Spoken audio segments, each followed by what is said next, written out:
2 minute का mic लगाओ यार। अरे एक मिनट, थोड़ा सा साइड में, थोड़ा सा दूर एमएलए साहब कहाँ है? पुकरा जी पकड़ो। ऊपर आईडी में लेना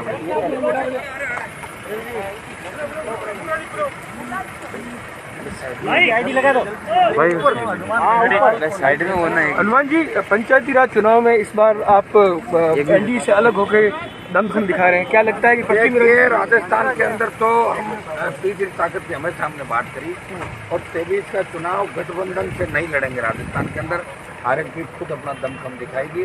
और रही एनडीए की बात, दिल्ली में एनडीए के साथ हूँ, लेकिन किसान विरोधी तीनों जो बिल प्रधानमंत्री जी लेकर आए हैं उन बिलों के मैं खिलाफ हूँ। और कोविड का जो वैक्सीन आ जाएगा जल्दी, उसके बाद बड़ा आंदोलन राष्ट्रीय लोकतांत्रिक पार्टी इन किसान बिलों को वापस लेने के लिए करेगी। आवश्यकता पड़ी तो दिल्ली कूच भी करेंगे, दिल्ली को घेरेंगे और राजधानी को तमाम उन मुद्दों को लेके जिसको लेकर आरएलपी का गठन हुआ, संपूर्ण किसानों की कर्ज माफी, मुफ्त बिजली, टोल मुक्त राजस्थान, बेरोजगारी भत्ता, स्थानीय लोगों को रोजगार, कंपनियों के अंदर स्वामीनाथन आयोग की रिपोर्ट दिल्ली की सरकार लागू करे, इनको लेकर राष्ट्रीय लोकतांत्रिक पार्टी बड़ा आंदोलन बढ़ते हुए अपराध और इन सबके खिलाफ राजस्थान के अंदर करेगी।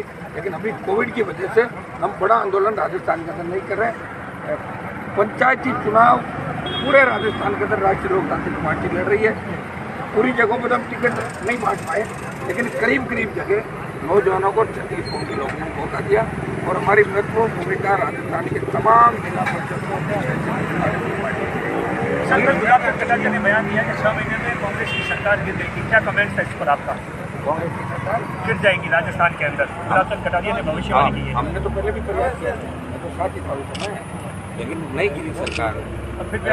एन वक्त हमने फीस बुझाई, अशोक गहलोत को दे दी। ये मिलाजुली का गठबंधन जो राजस्थान के अंदर चल रहा है, इसको खत्म करने के लिए ही राष्ट्रीय लोकतांत्रिक पार्टी राजस्थान में संघर्ष करिए और तीसरी ताकत के रूप में राजस्थान की जनता एक्सेप्ट करेगी आरएलपी पार्टी। 2023 में कोई गठबंधन नहीं होगा, चाहे लोकसभा नहीं होगा, किसी तरह का गठबंधन। 23 में तो लोकसभा का चुनाव ही नहीं है ना, पहले विधानसभा का, फिर चॉइस आएगा। चॉइस का मैं पहले कैसे कह दूँ? 23 में अगर अच्छी स्थिति रही, अच्छा रिजल्ट रहा तो 24 देखा जाएगा। वो तो 23 में एक बार ताकत आजमाएंगे हमारी। और इस पंचायत चुनाव से हमें अंदाज लग जाएगा कि राजस्थान में तमाम उन इलाकों के अंदर जहाँ हमने प्रत्याशी खड़े किए उनकी क्या स्थिति रहती है। सर, बाड़मेर से हमेशा आपका नाता रहा, बाड़मेर के मुद्दे आप उठाते रहे हैं, क्या लग रहा है पंचायती राज चुनाव में इस बार, क्योंकि नागौर के बाद में जबरदस्त वोट मिलेगा बाड़मेर के अंदर, जितना अपन सोच रहे हैं उससे ज्यादा। और बिना आरएलपी के कोई जिला प्रमुख बाड़मेर के अंदर नहीं बने। 60 साल में कभी भी बीजेपी जीत नहीं पाई है यहाँ पर, जिला प्रमुख सिर्फ कांग्रेस का एक छत्र राज रहा है। आरएलपी कितना बड़ा परिवर्तन लाएगी? बहुत बड़ा परिवर्तन आरएलपी लाएगी।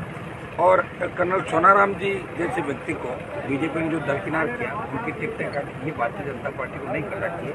वो व्यक्ति लगातार इस पार्टी को मजबूत करने के लिए प्रयास कर रहे थे, इसका मुझे बहुत बड़ा दुख है। कर्नल साहब की टिकट काट के जो उनको अलग थलग एक कोने में बिठा कर। आपकी बातचीत चल रही है कर्नल साहब से? कोई मुझे बातचीत की आवश्यकता नहीं है, मेरे साथ राजस्थान के तमाम लोग हैं और आवश्यकता पड़ी तो बातचीत भी हो जाएगी। लेकिन मैं अभी दुख व्यक्त कर रहा हूँ, अखबार के अंदर उनका स्टेटमेंट में पढ़ा था, उनकी एक जिला परिषद की टिकट किस तरह से काट देना, उनके समर्थन को नहीं देना, इसका मतलब भारतीय जनता पार्टी साफ साफ उन तमाम लोगों के खिलाफ है जो अपनी आवाज उठाते हैं, उसकी आवाज को दबाना। चौधरी को भी कांग्रेस ने एक तरीके से दरकिनार कर रखा है। अब देखिए, कांग्रेस का तो काम यही रहा है, सबको दरकिनार कर रखा, और इसलिए अशोक गहलोत जादूगर है। लेकिन अशोक गहलोत की जादूगरी अगर खत्म की तो हनुमान बेनीवाल ने की, उसके बेटे को उसके गढ़ में हराया जाकर। Thank you sir.